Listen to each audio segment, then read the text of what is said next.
ছেলেদের কাজ ছিল। আমরা পুশ সেল করছি, প্রথম 5টা শোয়ে পুশ সেল করছি জগন্নাথে। একদিন হঠাৎ খবর পেলাম নাটকটা এমন ভালো লেগেছে লোকের, কলা মন্দিরে তখন শো হবে, টিকিট বিক্রি হচ্ছে, একজনের মাথা ফেটে গেছে। মানে লাইনে দাঁড়িয়ে টিকিট পায়নি বলে মারামারি করে মাথা ফাটিয়ে ফেলেছে। এই নাটকটা রান করছে সপ্তাহে, আমরা 10 দিন, মানে 7 দিনের মধ্যে 10টা শো করছি।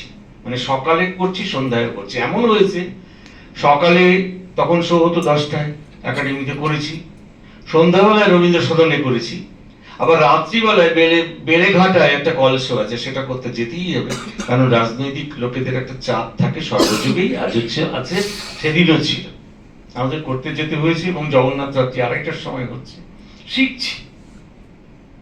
উৎপল দত্তের একটা নাটক, এই কালকে রবি চক্রবর্তী এটা লিখেছিলেন, তাতে আমি উত্তর করেছিলাম সেই শব্দটায়।